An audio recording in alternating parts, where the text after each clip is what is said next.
Why do children make great soldiers? It's a horrific question, but here's the elephant in the room. They really do. Now, I'm not talking about great in the way that an Army Ranger may be, but great from a horrible but tactical point of view. The reality is that many military commanders use child soldiers because it works. It's an ugly topic, and I thought this video would be mainly about past history, but the shocking thing I discovered is that it's still a thing.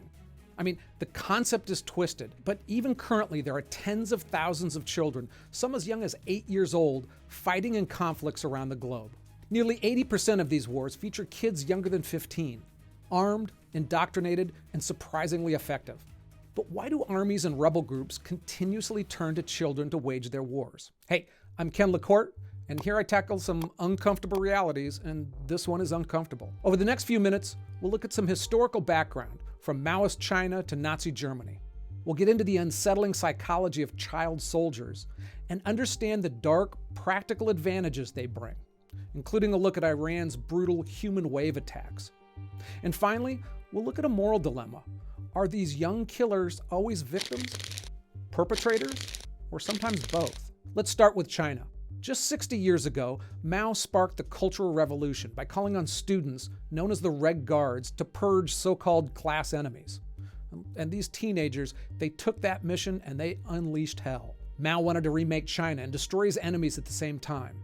Children, idealistic, easy to indoctrinate, and naturally rebellious, they were perfect weapons. In just August of 1966, mobs of students slaughtered over 1,700 people in the capital. Teachers were beaten to death by their own students. Entire families, babies included, were massacred simply for belonging to the wrong social class. These killers were young teenagers, and one later said, "We were told to destroy the old world completely, and we took it literally."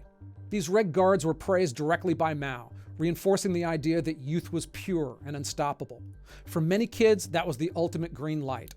If Mao says it's good, you do it, because it's good. But Mao wasn't unique. A few years later in Cambodia, the Khmer Rouge took Mao's playbook and they pushed it even further. Pol Pot's regime viewed children as pure revolutionaries, free from corruption. They separated kids from their families, indoctrinated them, and promoted them. Soon, 12-year-olds were running entire prison camps, conducting executions and enforcing torture. Survivors described these kids as more vicious than the older guards. When you give a 12-year-old absolute power without a developed empathy concept, you get cruelty on a whole nother level. They played an outsized role in killing over 2 million Cambodians. In Europe, as Hitler was running out of able-bodied men to fight, he turned to children. By 1945, 12-year-old German boys were conscripted into the Volkssturm, the Nazis' final defense force. The Hitler Youth, which was about 80% of the German youth aged 10 to 18, they'd spent years being indoctrinated with Nazi ideology. And as Berlin crumbled under the Soviet assault, thousands of these children fought relatively poorly but hard, sometimes down to the last boy.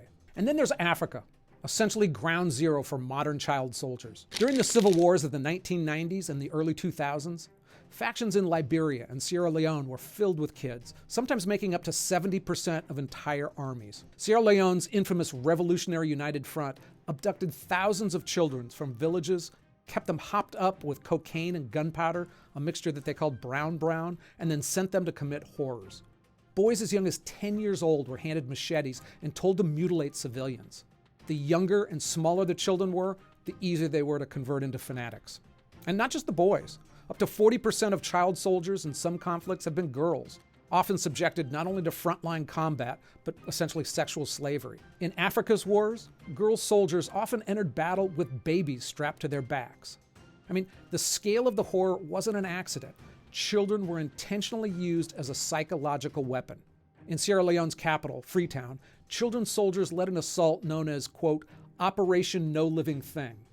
Witnesses said 12-year-olds laughed as they burned entire neighborhoods and hacked civilians to death.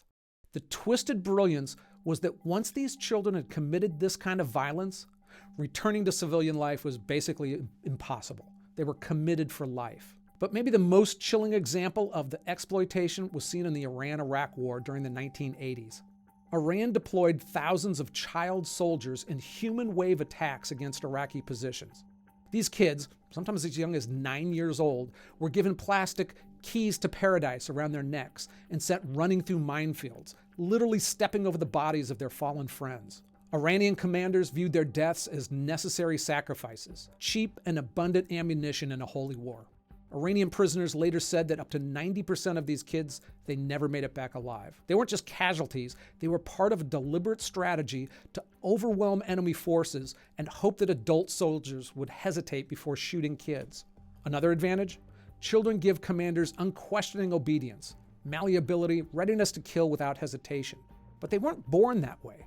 They were created. So how exactly does a kid, who should be playing soccer or worrying about homework, get turned into a killer? It starts with the brain. The human prefrontal cortex doesn't fully mature until the mid-20s. For a 14-year-old, it's nowhere near full developed, so they're more impulsive, more susceptible to short-term rewards, and more easily molded. And if you're an adult commander, that's great. The kids don't question authority the way a cynical 30-year-old might, and they're less likely to weigh moral qualms against each other. The kids are also severed from everything familiar and oftentimes are thrown into violence immediately, sometimes as an initiation rite, and sometimes with the help of drugs. And finally, peer pressure. It's a massive driver of behavior for everyone, especially kids. And if everyone is brandishing a gun and chanting slogans, you literally don't want to be the odd kid out. Hey, if I get a detail on neural development or any of this war history wrong, let me know and I'll fix it in a pinned comment below. Okay, so one thing to note, while many of these kids have been abducted, many join pretty much voluntarily because they don't have a better future. I mean, if the roads are littered with militias and your village is destroyed, sometimes the group that offers a meal and a place to belong, it seems like the only option. A 15-year-old seeking revenge for a murdered parent might jump at the chance to pick up a rifle. Either way, the results are the same. Once inside the group, you learn quickly that you're going to kill or be killed. Many older child soldiers later talked about how they followed orders like machines and it was difficult to ever leave. And think about it. Once a kid's earliest memory is of hacking somebody to death, there's no going back from that. And they have a new makeshift family on top of it, and once twisted into shape, they become brutally efficient killers. But functionally, why would any sane military leader choose kids for combat? I mean, it seems counterintuitive. They're small, they're inexperienced, they're emotionally volatile, but that's exactly the point. Many of those supposed weaknesses actually translate into advantages on the battlefield, especially in modern warfare.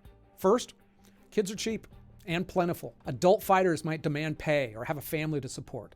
Kids don't need much more than food and a belief that they're being protected. And they're not just cheap, they're replaceable. In war-torn regions, orphaned and abandoned children are everywhere, vulnerable and desperate. If 100 die, commanders know they can get another 100 tomorrow. The Revolutionary United Front in Sierra Leone didn't just recruit kids, they built entire squads around them. Their infamous Small Boys Unit was often sent on the most dangerous, suicidal mission because losing children was considered strategically affordable. And also, from a command point of view, if you tell a child soldier to run across a minefield or open fire on a group of civilians, they're just more likely to do it.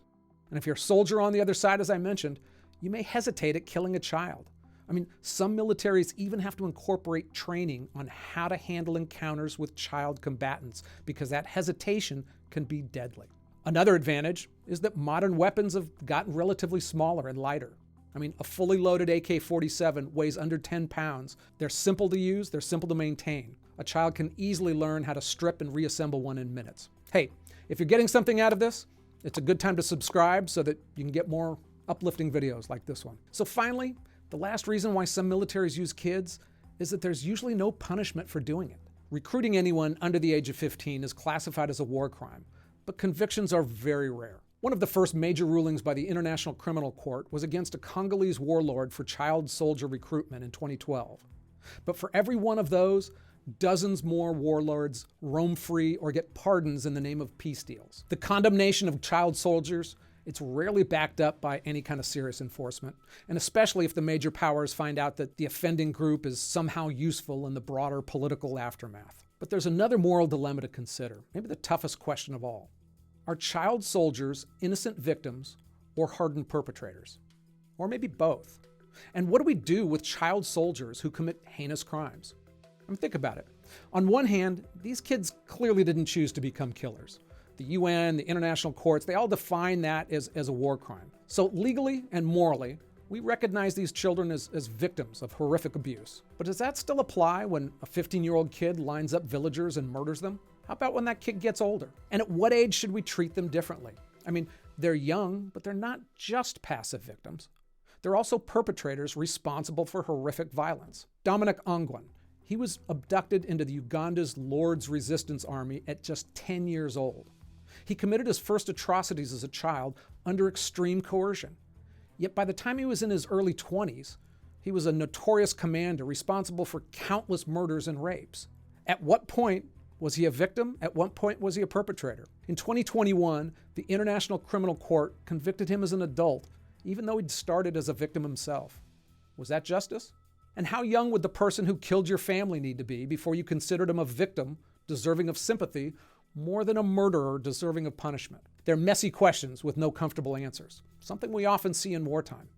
One big question that I see repeatedly is, how do normal men turn evil? I mean, we see it in every war. One of the most fascinating books I ever read was called Ordinary Men, and it tracked one group of police officers in World War II, and it showed how a group of regular guys, family men mostly, became one of Hitler's most horrific execution units. I try to do it justice, and it's a fascinating story. Hey, I learned a whole lot by researching this video. If you did as well, come back again for more.